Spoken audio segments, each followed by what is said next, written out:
Hello, everybody. Thank you for tuning in to the Liberty Report. With me today is Daniel McAdams, and Daniel, good to see you. How are you, Dr. Paul? Doing well, doing well. Good.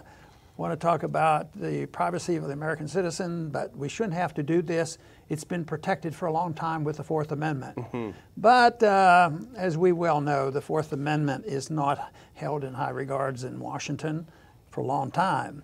But it looks like there's another attack on it, and it's something that we worked on for years, and that has to do with the FISA surveillance, the spying on Americans without search warrants. It's probably no more complicated than that. And it has grown systematically, and of course, right now the renewal for FISA is up, and it gave a chance for some of the good guys to try to make it a lot better. Instead, the Republican leadership want to make it a lot worse. And it looks like they've had a token victory here. I hope it's a token victory because they have voted on it today, and the vote didn't go well for us.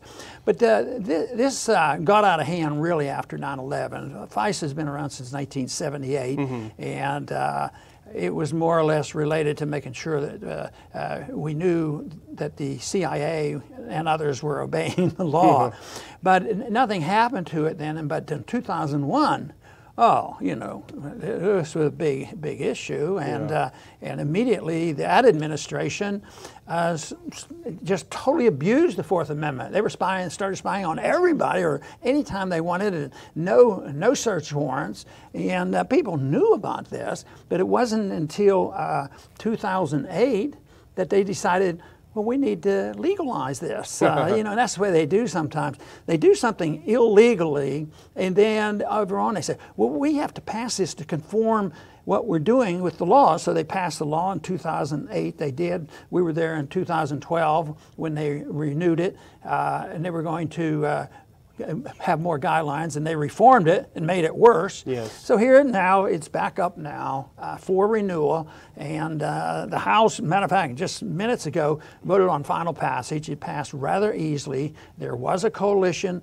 of good Republican, conservative libertarians with a lot of Democrats who were pretty good on civil liberties, but it was too much to overcome, and it passed without too much difficulty. But there was a good debate on this, and it's going to be around yet, and it just may be something that will have to be looking to the Senate for some help, because I understand there's more resistance in the Senate than there was in the House, but it has gone through the House now. It's not good for the American people, and what is disgusting, it was done in the name of protecting American citizens and their privacy.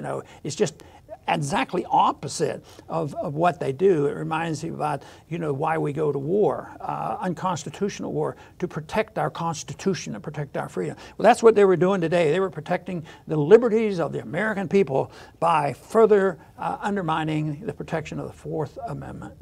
Yeah, that's true. And Justin Amash from Michigan did have a substitute amendment that made it a little less bad, and that was the vote was a little better. I mean, I guess we have such low expectations that whenever there's 100 or so voting the right way, we feel positive about it. But the issue is Section 702 of the FISA Amendments, which was passed in 2008, like you said.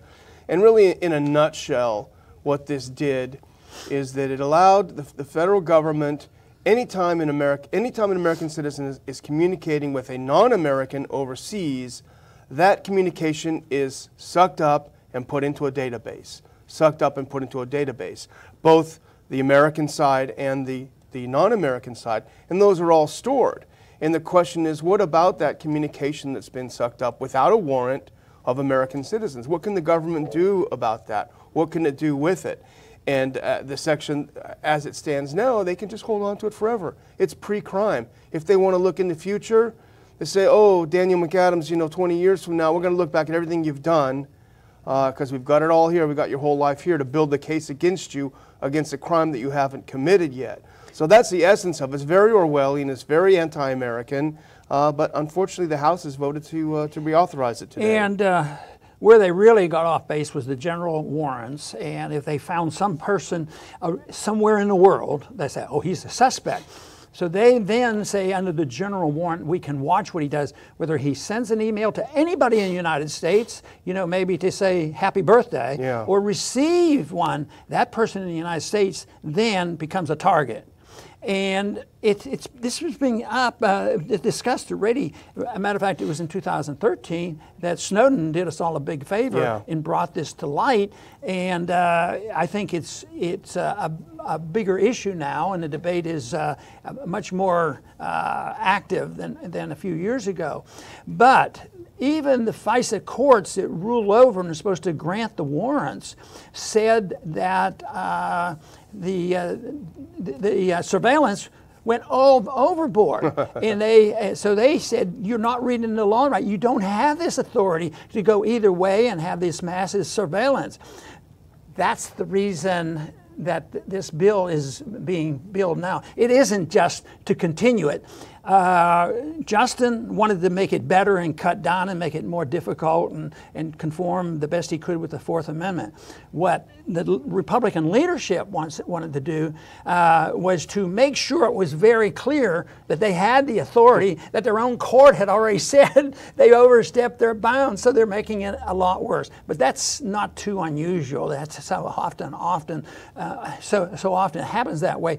They have a program, it's not going well, and people will suggest maybe it's not constitutional. Oh, we'll fix it. Yeah. And you know what happens. And Judge Napolitano, who was always so great on these things, he had a great article we both read this morning, and he explained the whole point of the Fourth Amendment. To those of us, it's easy to forget.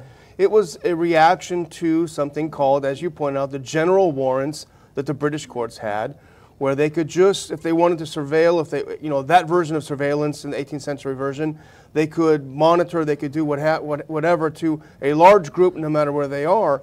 The Americans, when they rebelled against the British and wrote the Constitution and the amendments, said, no way, we're not going to do it this way.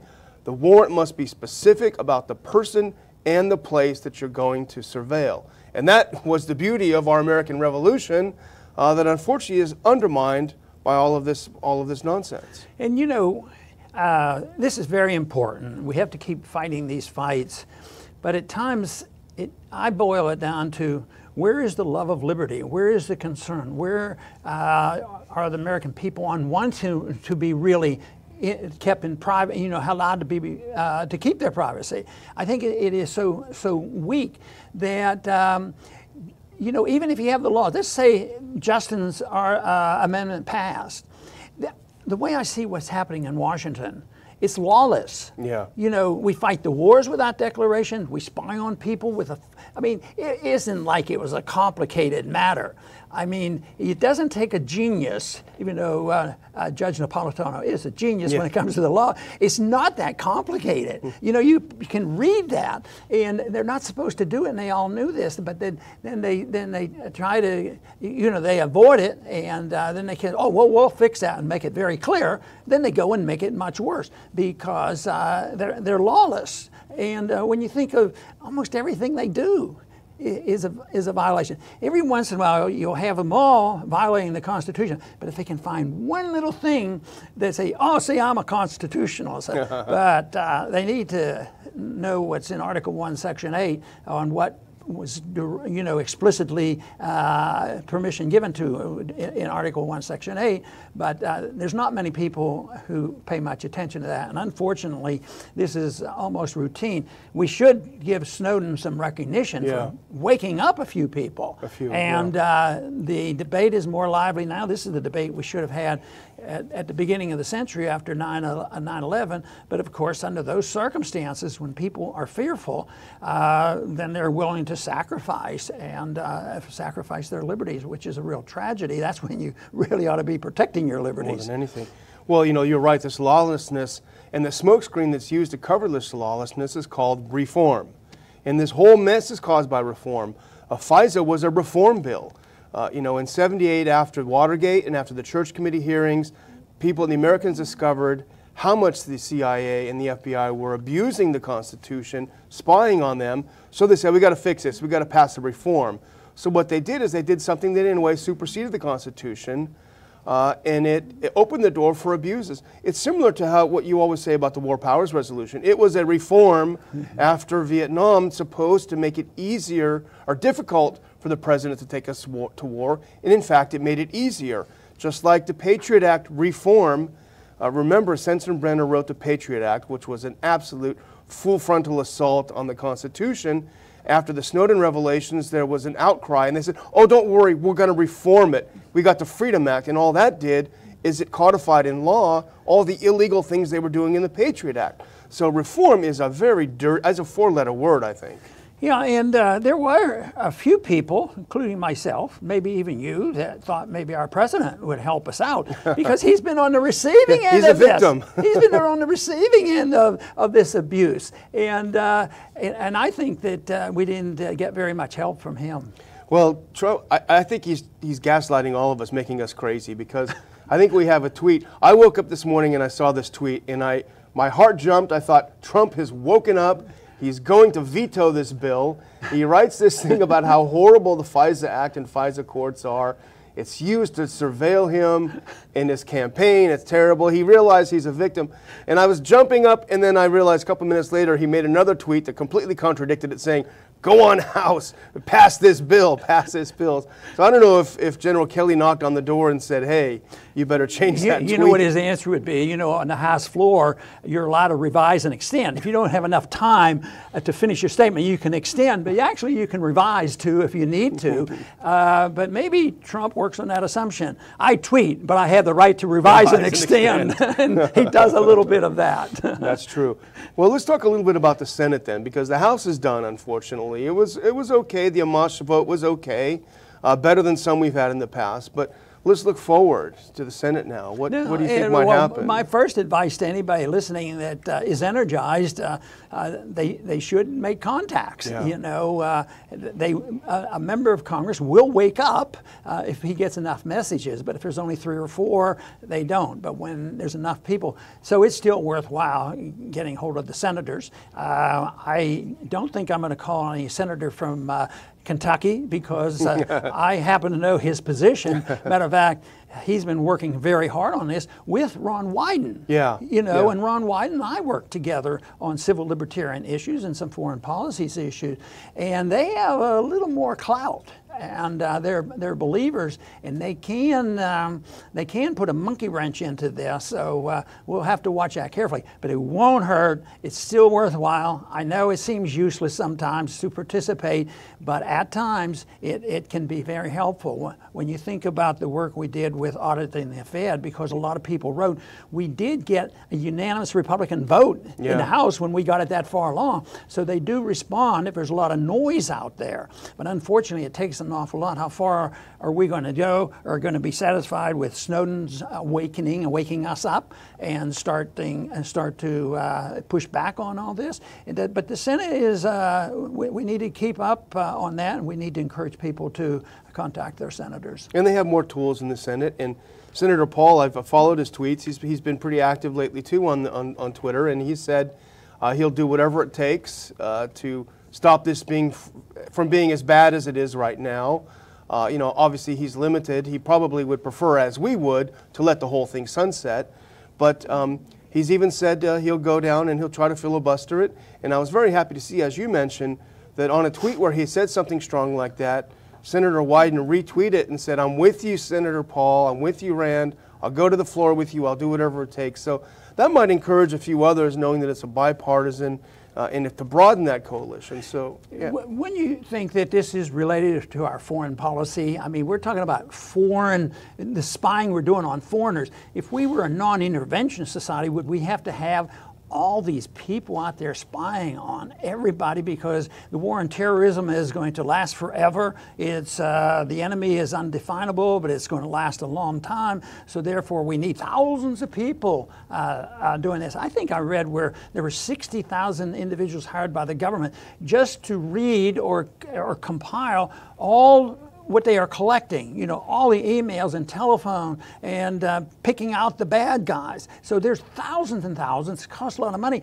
But I would think since this big argument is between what we're doing overseas versus Americans at home and the communications here, I would suggest, and strongly so, that a different foreign policy would make it a lot easier for us to not get frightened to death and to sacrifice our liberties because they're coming to get us. They're coming to get us all the time. Strike the root. That is the root. The root is our foreign policy.